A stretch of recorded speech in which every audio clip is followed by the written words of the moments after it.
உங்கள் favourite TV ஷோக்களை இனி miss பண்ண தேவையில்லை. ZEE5 இல் முற்றிலும் இலவசமாக காணுங்கள். இங்கேயும் எப்பொழுதும்.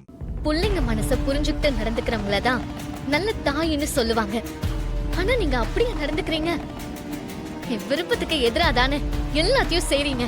இது பாரு, உன்கிட்ட விவாதம் பண்ணிட்டு இருக்க என்னால முடியாது. டைம் ஆயிட்டு இருக்க, நீ சீக்கிரம் ரெடி ஆகு. அம்மா, நீங்க ரேவதிக்கு செய்யற ரோஹிணி, நீ எதுவும் பேச வேண்டாம். நீங்க யாரும் புரிஞ்சுக்க போறதே இல்ல. உங்ககிட்ட எல்லாம் பேசுறதே வேஸ்ட்.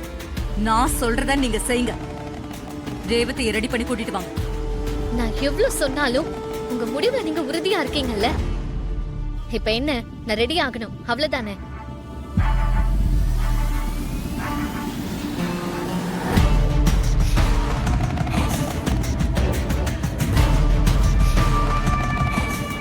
எல்லாத்தையும் நீங்களே தானே முடிவு பண்றீங்க.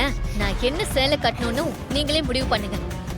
இந்த சேலையை கட்டிக்கட்டுமா, இல்ல இந்த சேலையை கட்டிக்கட்டுமா, இல்ல இந்த சேலையை கட்டட்டுமா, இல்லனா புதுசா ஏதாவது எடுத்து வச்சிருக்கீங்களா சொல்லுங்க. அப்படி இருந்தா அதையும் கட்டிக்கிறேன். இல்ல, இதோ இது நல்லா இருக்கும், இதையே கட்டிக்கோ. சரிங்கம்மா, நீங்க சொன்னா மறுத்தா பேச முடியும். அப்படியே மறுத்தா விட்டுறவா போறீங்க? நான் இந்த சேலையவே கட்டிக்கிறேன். ரோஹிணி, ஸ்வாதி, இவளை ரெடி பண்ணி சீக்கிரம் கூட்டிட்டு வாங்க.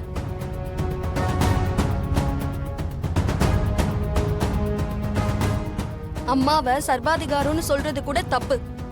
அதுக்கு மேல ஏதாவது இருந்தா கூட அந்த பேரை வச்சு கூப்பிடலாம். ரேவதி அக்கா எவ்வளவு ஃபீல் பண்ணி பேசுறாங்க. அதெல்லாம் அவங்க காதலையே வாங்கிக்கல.